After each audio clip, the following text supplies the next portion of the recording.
So hello everyone, welcome to True I S.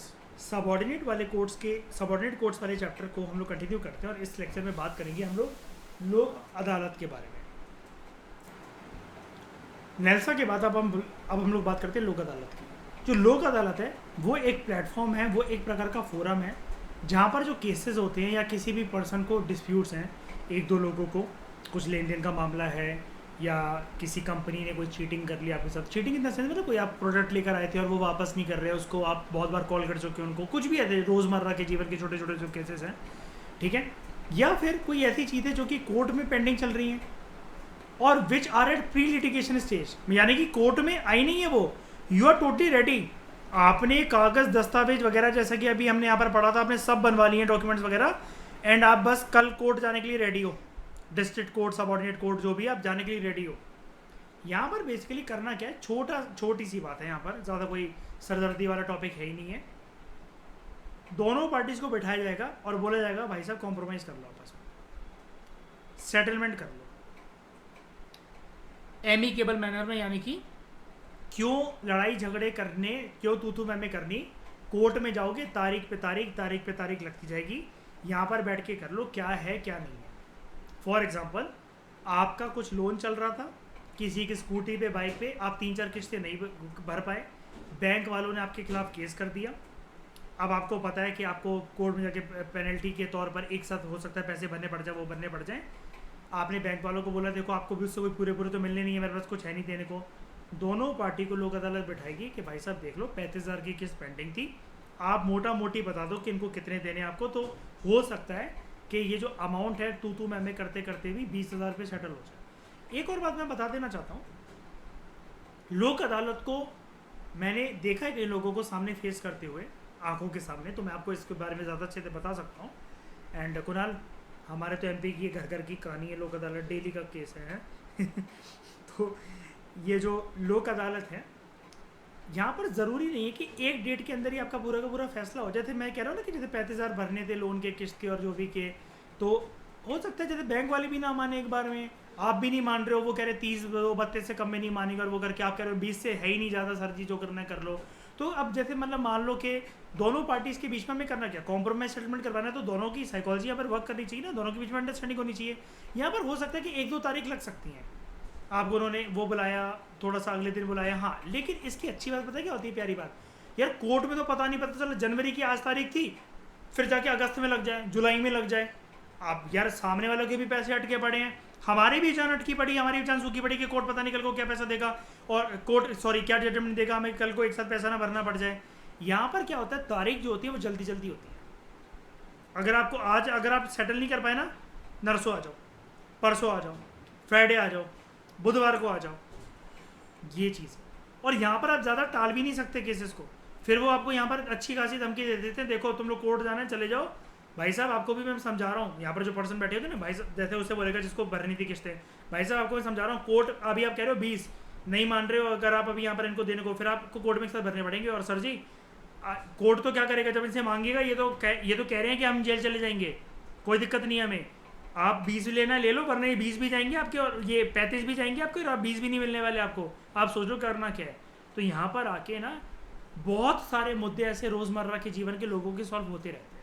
इससे क्या होता है, इससे फ़ायदा क्या लगा आपको, ये पूरी कहानी जो मैंने बताई आपको जेन्युइन कहानी है वैसे तो, मतलब ये कोई फिक्टिशियस कहानी नहीं है, जैसा कि हमेशा मैं हंसी मजाक करता रहता हूँ लेक्चर के अंदर, लेकिन this is the serious story जो कि मैंने आपको लोन वाली अगर ऐसे बताई, ऐसे बहुत सारे केसेस हो सकते हैं। इससे क्या होगा बताओ, अरे जो जुडिशरी उसका टाइम बच गया। कितने केसेस पेंडिंग चल रहे हैं,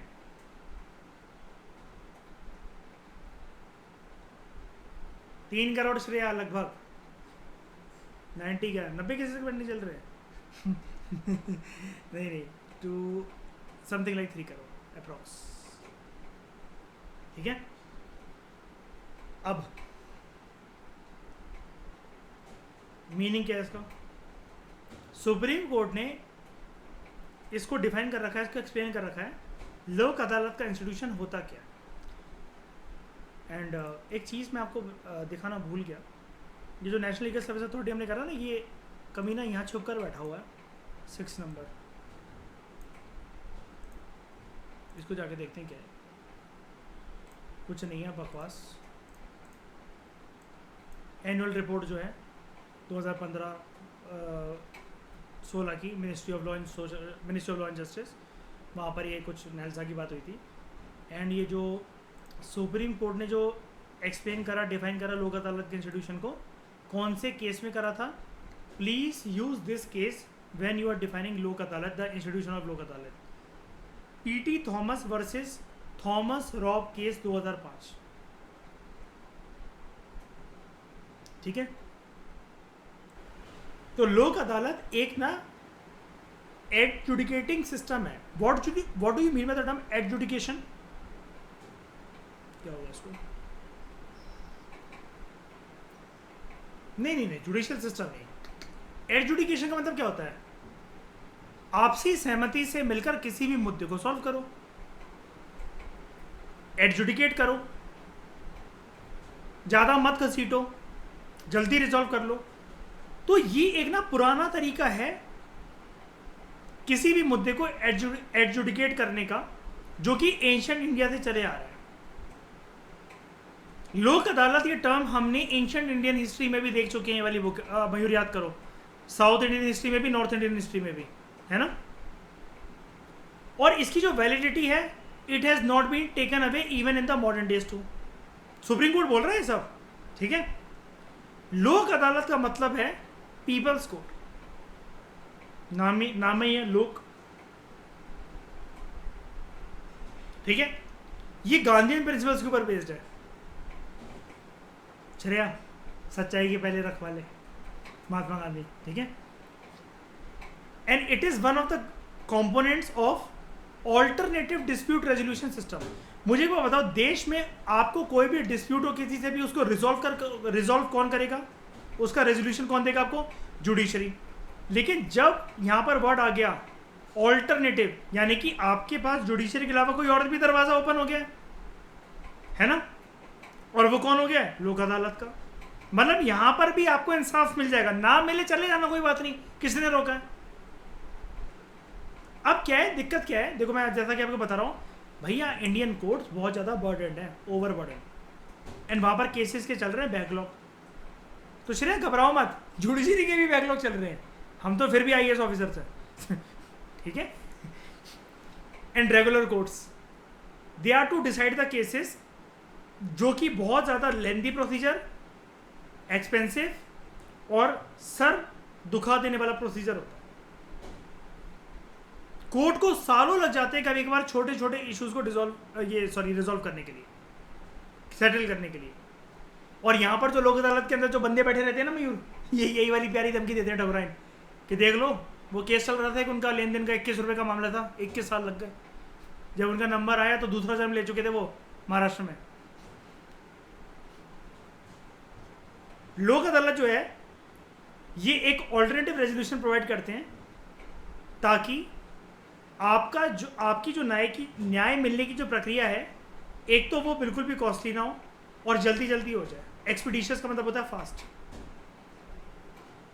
क्यों हो जाएगी फास्ट? यहां पर तारीखें कैसी लगती हैं? बहुत जल्दी जल्दी। मैंने बताया ना, वीक भी बहुत दूर बोल दिया मैंने तो, वैसे तो हफ्ते के अंदर 2-2 3-3 तारीखें।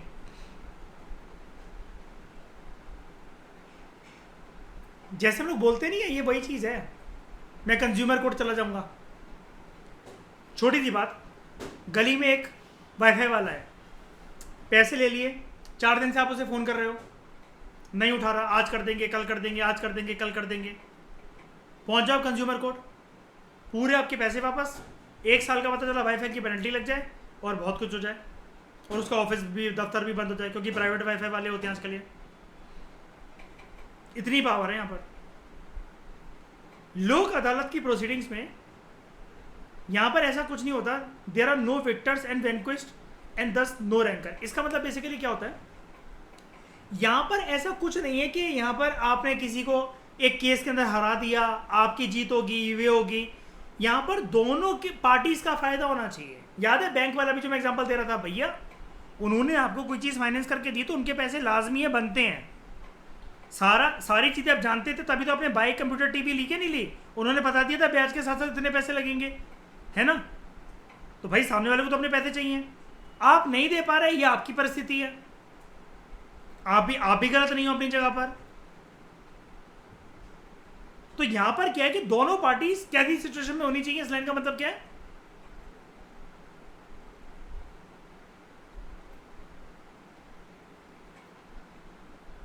विन विन सिचुएशन के अंदर। बहुत दिनों बाद देखी मैं यूरोमिया टाउन, लास्ट टाइम एक बड़ी स्पेशल जगह पर देखी थी। जो एक्सपेरिमेंट है लोक अदालत का, ये एक ऑल्टरनेटिव मोड है डिस्प्यूट को सेटल करने का। इसको इंडिया में एक्सेप्ट करा गया और इसको माना जाता है कि this is a good economic, मतलब पैसे बचाएगा आपके, बहुत एफिशिएंट है और एक इनफॉर्मल तरीका है कि कोर्ट वोट की प्रक्रिया में जाकर आपको तारीख लगवाना, कौन से कमरे के अंदर जाना है, फिर इस डेट को आना, वो आना। क्योंकि जुडिशरी में तो अगर एक बार केस स्टार्ट हो गया ना और फिर आप ये कहो कि नहीं जी मैं पार्टिसिपेट नहीं करना चाहता, मैं तो कल कोर्ट नहीं जाऊँगा, आपके खिलाफ केस हो जाएगा और आपके खिलाफ पेनल्टी लग जाए, पता चला, और आप ही विक्टिम थे जिसको न्याय नहीं मिल रहा था। आप वापस भी नहीं खींच सकते इतनी जल्दी, पता है आपको केस। तुम गए क्यों जुडिशरी? जस्टिस चाहिए थी ना, अब तो दिल बाकी रहेगा जुडिशरी। अब आपको मुझे नहीं चाहिए जस्टिस, ऐसा नहीं चलता।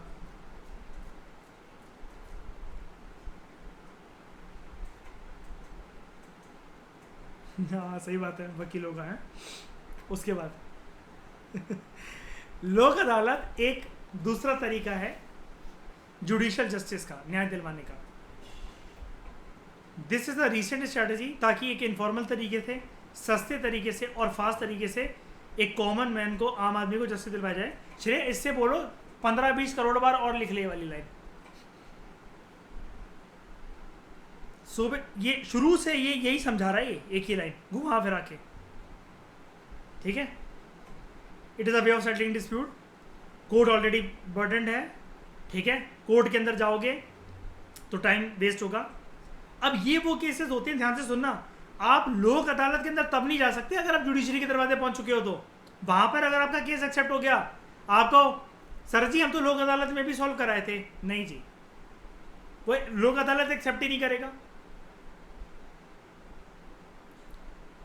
जहां पर आप कोर्ट पहुंच चुके थे वहां पर एक्सेप्ट नहीं होंगे।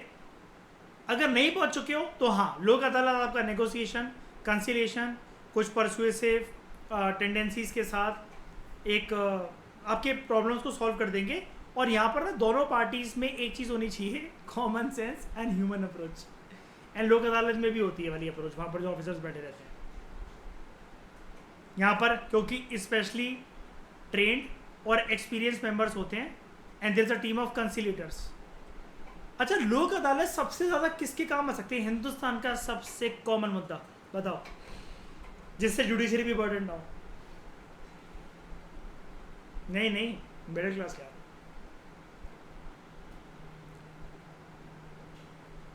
डाइवोर्स। हाँ सीरियसली यही होता है। यहाँ पर लोक अदालत समझाता है यहाँ पर श्रेया बैठा के दोनों को कि तुम दोनों अपना फर्स्ट हनीमून भूले, आप लोग एक काम करो, टाइम लो, दोबारा बर्फों में जाओ, फॉरेन लोकेशन में जाओ एंड सेकंड हनीमून पर होकर आओ, पुरानी यादें ताज़ा करो। नहीं सीरियसली, क्योंकि ना मैं ये मजाक में नहीं बोल रहा, हनीमून वाली बात तो नहीं, लेकिन फिर भी जो लोक अदालत वगैरह है, ये लोग ये कहते हैं कि देखो कोई फ़ायदा नहीं है रिश्ते को तोड़ने से, आप लोग निब्बा निब्बी नहीं हो, यानी ये कोई रिलेशनशिप नहीं है, कोई कॉलेज रोमांस नहीं है। आपको बेसिकली आप एक दूसरे के जीवन साथी हो। शादी तोड़ने का दुष्परिणाम और लाइफ में आगे बढ़ने का जो रिपरकशंस हैं वो ना आपके लिए आसान होगा, ना इन सामने वाली पार्टीज़ के लिए, मतलब दोनों मियाँ बीवी को बोला जाता है, आसान नहीं होगा। तो बेसिकली यहाँ पर आगे जो है ना, आगे वो लोग मूव ऑन ना करें और साथ में रहें और जो भी डिस्प्यूट्स हैं वो सॉल्व कर लें। तो इसके लिए बहुत ज़्यादा कोशिश करी जाती है। जैसे आपको पता है ना, आप एकदम से कोर्ट गए, आप बोलो मेरे को इससे डाइवोर्स चाहिए, तो वो चीज़ वो नहीं है, क्या कहते हैं, इतनी जल्दी कोर्ट एक्सेप्ट नहीं करता उसको। क्या आप आज गए और आपको 1 घंटे के अंदर डाइवोर्स मिल गया? बहुत मौके दिए जाते हैं आपको, वो डिपेंड करता है केस टू केस। उसके बाद बात करते हैं हम लोग स्टैट्यूटरी स्टेटस की। पहला लोक अदालत जो कैंप है पोस्ट इंडिपेंडेंट इंडिया के अंदर, इसको ऑर्गेनाइज करा गया था गुजरात के अंदर 1982 में। ये जो इनिशिएटिव है काफ़ी सक्सेसफुल रहा डिस्प्यूट को सेटल करने के लिए। कॉन्सिक्वेंशली जो इंस्टीट्यूशन था लोक अदालत का, ये कंट्रीज के दूसरे पार्ट्स में भी फैलने लगा। इस टाइम तक आते आते ये जो इंस्टीट्यूशन था ये एक वॉलंटरी तौर पर और एक कंसिलेटरी एजेंसी के तौर पर फंक्शन कर रहा था। इसके पास अभी तक कोई एक स्टैट्यूटरी बैकिंग नहीं थी, यानी कि कोई एक एक्ट की मदद से इसको कोई एक पीठ थपथपा दे इसकी, वो चीज़ नहीं थी, सपोर्ट नहीं था। अब इसकी इतनी जो पॉपुलैरिटी बढ़ रही थी तो एक डिमांड उठी देश के विभिन्न हिस्सों के अंदर कि हमें इसको एक स्टैट्यूटरी बैकिंग दे देनी चाहिए। और जो भी लोक अदालत जो अवार्ड्स देता है, अभी अवार्ड कोई वो वाले अवार्ड नहीं है सजा के रखने वाले, यानी कि जजमेंट या रूलिंग जो देता है जुडिशरी के कंटेक्स्ट में, जब भी ठकुराइन ये वर्ड है ना अवार्ड, तो समझ जाना इट इज अबाउट जजमेंट या फिर रूलिंग, ठीक है, इट इज अबाउट जजमेंट और ruling. Let me right ruling या फिर जजमेंट, ठीक है।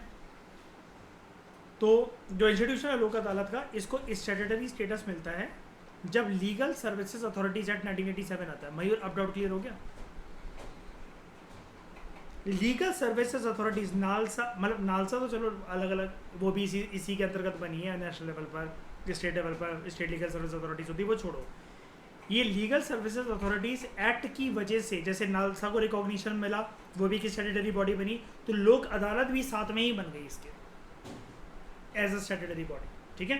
फंक्शन पहले से कर रही थी, स्टैट्यूटरी बैकअप मिल गया। नालसा पहले से फंक्शन नहीं कर रहा था, ये पहले से फंक्शन कर रही थी, और ये पहले से तो क्या, इसका तो रूट तो एंशिएंट हिस्ट्री में जाता है, ठीक है। पोस्ट इंडिपेंडेंट इंडिया के अंदर हमने देखा कि गुजरात वाली काफ़ी अच्छे से काम कर रही थी, फिर विभिन्न हिस्सों में देश के वो फैली इस प्रकार की लोक अदालतें, तो एक डिमांड उठने लगी क्या लोक अदालत का कंसेप्ट अच्छा है, इसको लीगल बना दो। लीगल तो है ही, लेकिन पार्लियामेंट की बैकिंग दे दो, एक्ट बना दो इसके लिए, इसकी लीगैलिटी के लिए, ठीक है। अब ये जो एक्ट है ये कुछ प्रोविजंस लेकर आया था कि किस प्रकार से जो लोक अदालत हैं वो ऑर्गेनाइज होनी चाहिए एंड वो किस प्रकार से फंक्शन करेंगी। कुणाल सबको समझ में आ रहा है ना? ठकुराइन ठीक है। जो स्टेट लीगल सर्विस अथॉरिटी है, या जो डिस्ट्रिक्ट लीगल सर्विस अथॉरिटी है, या सुप्रीम कोर्ट की लीगल सर्विस कमेटी, या हाई कोर्ट की लीगल सर्विस कमेटी, या तालुक लीगल सर्विस कमेटी, हम सब पढ़ चुके हैं। ये सब अपनी अपनी लेवल पर लोक अदालत को ऑर्गेनाइज करवा सकते हैं ऐसे ऐसे गैप में, ऐसी ऐसी जगहों पर जहाँ तक उनकी पावर, उनकी जुरिस्डिक्शन जो है वो जाती है, एंड जब जब उनको ठीक लगे इन सारी अथॉरिटीज़ एंड इन सारी कमिटीज़ को, वो अपने हिसाब से लोक अदालत का गठन कर सकते हैं, ठीक है। मयूर और क्लैरिटी मिल गई कि जितनी भी हम ये नालसा वालसा पढ़ रहे थे ये बनाएंगे लोक अदालत को, ठीक है। अगला पॉइंट, हर एक लोक अदालत जो कि ऑर्गेनाइज करी जाएगी नालसा के द्वारा, स्टेट लीगल सर्विस अथॉरिटी के द्वारा, डिस्ट्रिक्ट लीगल सर्विस अथॉरिटी के द्वारा, तालुका लीगल सर्विस कमेटी के द्वारा, सुप्रीम कोर्ट सर्विस कमेटी के द्वारा, हाई कोर्ट सर्विस कमेटी के द्वारा, यही बॉडीज थी सारी की सारी। इनके द्वारा जब भी लोक अदालत ऑर्गेनाइज करी जाएगी किसी भी एरिया के अंदर, अब मयूर आपका मेजर डाउट, उसके अंदर मेंबर कौन होंगे, ये पूछ रहे थे ना। It shall consist of such member of serving या फिर रिटायर्ड जुडिशियल ऑफिसर्स और दूसरे पर्सन्स उस एरिया के जिनकी स्पेशलाइजेशन हो ऐसे किसी एजेंसी को ऑर्गेनाइज करवाने के लिए, सच एज लोक अदालत। यानी कि काइंड ऑफ श्रेया मैं इनको एक टर्म से डिनोट कर सकता हूँ क्या, जुडिशियल ऑफिसर सर्विंग हो या रिटायर्ड हो, ये वाली बात तो चलो ठीक है, क्लियर है। लेकिन ये जो लिखा हुआ है कि वो कॉम्पिटेंट होने चाहिए, ऐसे होने चाहिए, मैं इसके लिए टर्म यूज कर सकता हूँ क्या, एमिनेंट ज्यूरिस्ट, यही है। Generally Lok Adalat consist of a judicial officer as a chairman, lawyer या फिर एडवोकेट, और एक सोशल वर्कर होते हैं इनके अंदर एज मेंबर्स। लेकिन ये सोशल वर्कर कौन, कि दिल अच्छा है, मन अच्छा है, ऐसे वाले ये सोशल वर्कर कौन सोशल वर्कर होंगे, कैसे सोशल वर्कर होंगे, भाई लॉ में they should be expert, and फिर फ्री में हेल्प करना चाहते हैं, वो वाले सोशल वर्कर हैं। इनका लेना देना कानूनी प्रक्रिया से है ठकुराइन, ठीक है कुणाल। लोक अदालत जो है दे शैल हैव जुरिसडिक्शन, इनको पावर होनी चाहिए, और ऐसा इस एक्ट में दे दी, इस एक्ट के अंतर्गत दे भी दी गई इनको power, legal service authorities act. They shall have jurisdiction and power to determine and to arrive at a compromise, या सेटलमेंट करवाना दो पार्टीज के बीच में जो कि डिस्प्यूट के अंदर फंसे हुए हैं, इन respect of any case pending before any court. ये जुरिसडिक्शन इनके पास होनी चाहिए, इस एक्ट में ये बोला गया कि कोर्ट में अगर केस पेंडिंग चल रहा है, बड़े टाइम से रिजॉल्व नहीं हो सक रहा, हो पा रहा, वो इसके पास आ जाओ, लोक अदालत के पास आ जाओ, ये दे देगा। कोई भी matter which is falling with in the jurisdiction of any court and not brought before any such court, आया नहीं है कोर्ट के पास, जा सकता था लेकिन अभी गया नहीं है, तो अल्टीमेटली हम ये कह सकते हैं लोक अदालत can deal with not only the cases pending before a court, but pre litigation stage में भी आप जा सकते हो लोक अदालत। अभी कौन कौन से मुद्दे होते हैं लोक अदालत में जाने वाले, आई एम टेलिंग यू, ये मुद्दे आपको पता होना चाहिए, प्रीलिम्स में लिस्ट आ सकती है 5 to 7 ऑप्शंस की। मैट्रिमोनियल या फैमिली डिस्प्यूट, आ गई ना डाइवोर्स वाली बात सबसे पहले, है ना। क्रिमिनल कंपाउंडेबल ऑफेंसेस, अब यहाँ पर ये मतलब नहीं है कि आपने बम उड़ा दिया और क्या कहते हैं पूरी श्रेया की श्रेया माइंड ब्लास्ट कर डाली आपने, या फिर मर्डर हो गया, वो नहीं। कंपाउंडेबल मतलब ऐसे क्रिमिनल पैटी ऑफेंसेस, पैटी तो नहीं कहेंगे, क्रिमिनल ऑफेंस कोई पैटी कैसे हो सकता है, छोटा कैसे हो सकता है, चोरी चकारी करना है, यस, या फिर जिसके अंदर आपको वो बेलेबल ऑफेंस हो, बेसिकली ऐसा भी कह सकते हैं, ठीक है। कंपाउंडेबल मतलब बेलेबल। लैंड एक्विजिशन के केसेस हों, labour dispute, workmen's compensation cases, bank recovery cases, अभी मैंने लोन वाली बात जैसे आपको बताई थी, pension cases, housing board and slum clearance cases.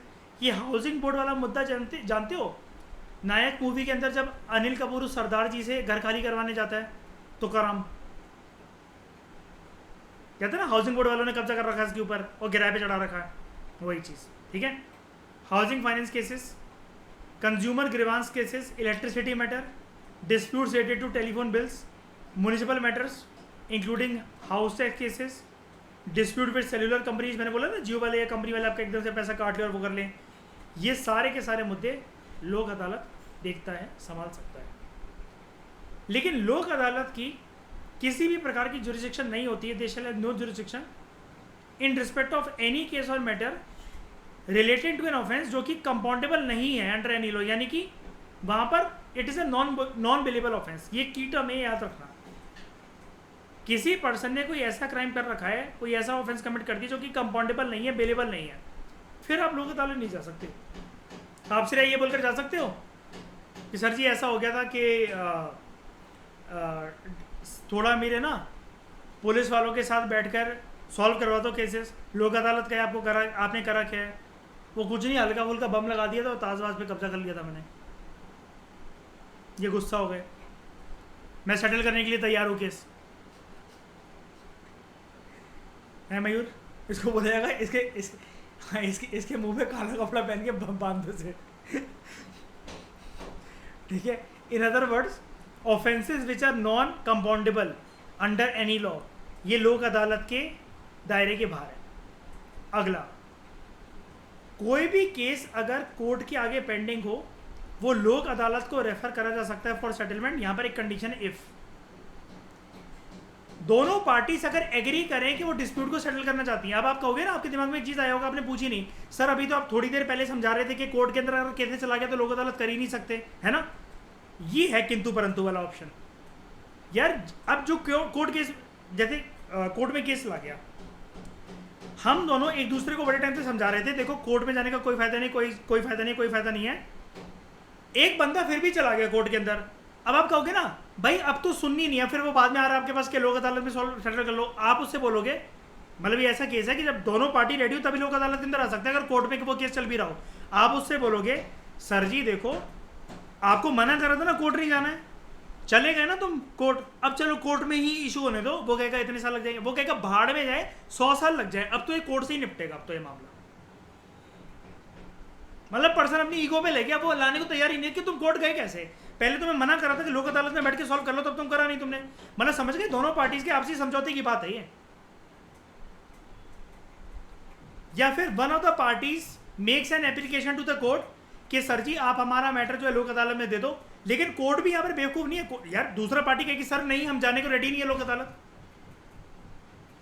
हम जाएंगे ही नहीं, तारीख ही नहीं लगाएंगे, हम आपके पास ही आएंगे वापस में कर लो वो केस। तो यहाँ पर कुल मिलाकर पहले वाले पॉइंट से रिलेटेड हो जाता है।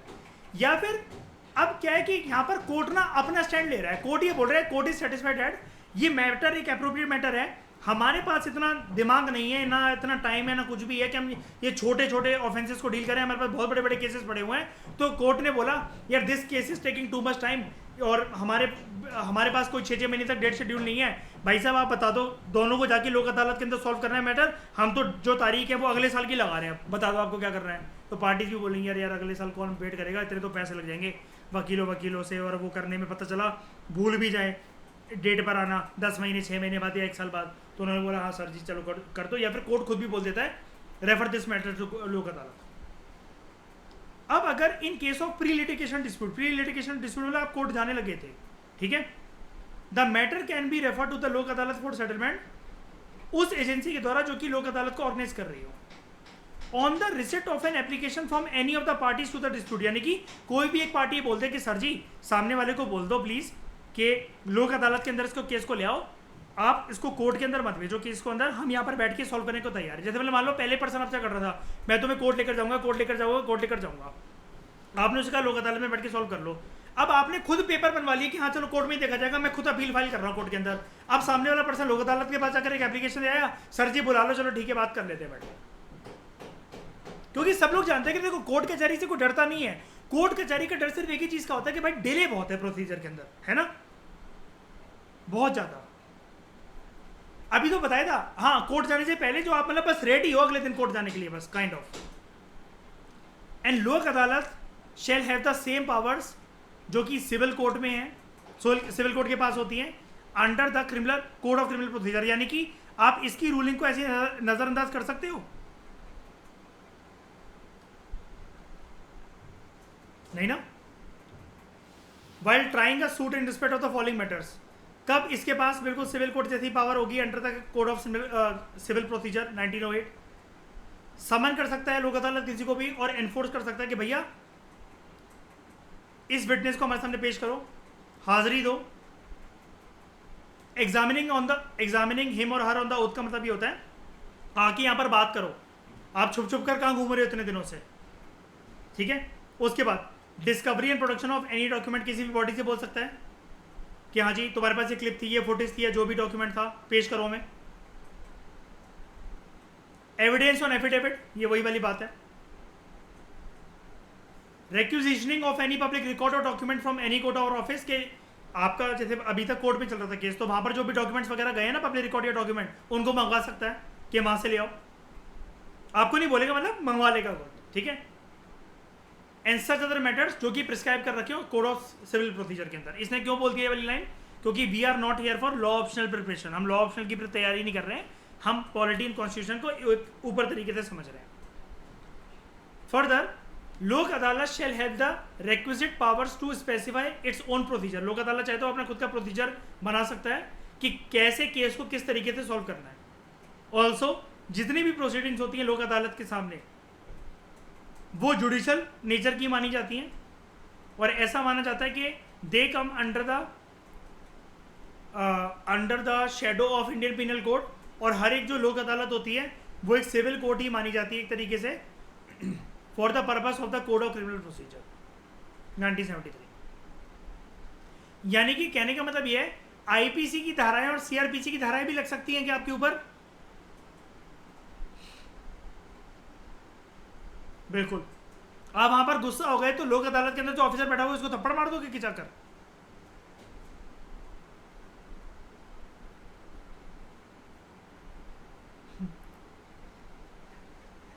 ठीक है। Any award of a Lok Adalat shall be deemed to be a decree. Decree का मतलब क्या होता है? ऑर्डर, रूलिंग, जजमेंट एक सिविल कोर्ट की, या फिर or an order of any other court.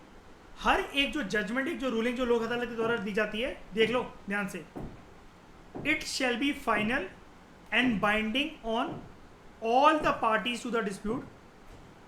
No appeal shall lie to any court against the award of the Lok Adalat. पहली बात है, ये अपनी दायरे के अंदर ऐसे कोई केसेस देखता ही नहीं है जो कि हाई कोर्ट या आप सुप्रीम कोर्ट में जाके अपील कर सको। समझ गए? तो यानी कि अगर इसने जो भी दे दिया ना, फिर आपको मैं तो हाई कोर्ट में जाके तुम्हारी कंप्लेंट करूंगा। वो कहते हैं इसकी बात पे रबड़ी जलेबी मंगवाओ। इसने कोई फैसला दिया, आप हाई कोर्ट वाई कोर्ट जाके कंप्लेंट नहीं कर सकते, कहीं कहीं अपील नहीं कर सकते। अब ये फाइनल है, बस ये अब जो है। क्यों अब आप कहोगे ऐसा क्यों? ऐसा क्यों? क्योंकि इसने दायरे ही वही बांध रखे, ये वाले। कहाँ गया? ये दायरे ये वाले बांध रखे ना, यहां से लेकर यहां तक, जो अब मैंने आपको बताया ये करवाया। ड्राइवर का मन माना, अच्छा मतलब ठीक है, पहले वो मानकर दोबारा एक हफ्ते बाद फिर से वो होने लगा, है ना। Fresh appeal can be filed in a court, और कोर्ट ये देखेगा क्यों जी आप दोनों बताओ कि आपका तो क्या कहते हैं लोक अदालत ने सॉल्व कर दिया था। उन्होंने बोला सर 6 दिन तक ठीक चल रहा था, 7वें दिन फिर हमारे बीच में वही हुआ, इन्होंने मेरे को तवा खींच के मारा, मैंने इनको बेल्टों से छोड़ दिया। तो कोर्ट ये बोलेगा दोबारा लोक अदालत जाओ। या फिर कोर्ट ये भी बोल सकते हैं आप चाहते क्या हो। ये चीज़ है। कई लोग तो और बेशरम होते हैं ना अव्वल लेवल के, फिर सीरियस केसेस के अंदर कई लोग तो ये कहते हैं, जैसे एक बंदा अगर सीरियस, या एक पार्टी अगर सीरियस है दोनों में से, तुम क्या सोचती हो कागज का टुकड़ा हमें अलग कर देगा? है ना। और दोनों पार्टी क्या सोचती है, यार देखो तुम भी अपना जियो, हम भी अपना जियो, कोर्ट वोट जाके टाइम वेस्ट होगा, कल को तुम अलग रहने लगो, मैं अलग रहने लग जाता हूँ, तुम्हें जिसके साथ रहना रहो, मुझे जिसके साथ रहना है मैं रहता हूँ, लेट्स एंड दिस रिलेशनशिप। बहुत सारे तरीके होते हैं यार, और तरीके अगर जानने हिंदुस्तानी से भर भर के पूछो यार। हाँ, लोक अदालत को आया तो ऑफिस वाले सेटलमेंट करवाने के लिए आया है। और यहाँ पर मतलब वैसे तो चलो ठीक है, नहीं रियल ग्राउंड सिचुएशन जो होती है, अब आप जानते हो देसी लोग आते हैं भाई, है ना। कभी कभार इतना फनी माहौल हो जाता है ना यहाँ पर डाइवोर्स केसेस में स्पेसिफिकली। तुम ऐसा नहीं कह रहे थे, तुम वैसा नहीं कह रहे थे, तुमने परसों क्या कहा था मम्मी जी से। या समझ रहे हो, वो घर वाली जो फ्रस्ट्रेशन होती है वो लोक अदालत में बैठ के निकलती है। लेकिन वहां पर ना ऐसे केसेस के अंदर आजकल एक लोक अदालत थोड़ा सा एक और काम करते हैं, कोर्ट ये भी कहता है कि देखो साइकोलॉजिस्ट वगैरह को भी बैठाओ, वो ज़्यादा अच्छे से समझा सकते हैं, है ना। काउंसलिंग होती है बेसिकली, पहले बात होती है कि देखो क्या दिक्कत हो गई, आप देखो दोनों वर्किंग लोग हो, इतने फ्रस्ट्रेटेड हो, जॉब से आते हो, टाइम नहीं देख पाते एक दूसरे को, क्या दिक्कत हो गई, शादी में भी तो रहे हो ना शुरू में, एक बच्चा तो पैदा करा है ना, तो वो दिन अब क्यों नहीं आ सकते, वो हीट का लॉस हो गई, कहाँ खो गई वो। तो ये सारी बातों को जानते हो, जिसको ये बात समझ में आ जाती है शरिया, उनकी शादी बच जाती है, जिसको मयूर बात समझ में नहीं आती तो कोई बात नहीं, ये वाली शादी खत्म हो गई, नई शादी हो जाती है। ठीक है, इस डिस्कशन में फिलहाल इतना ही। Thank you very much for discussion.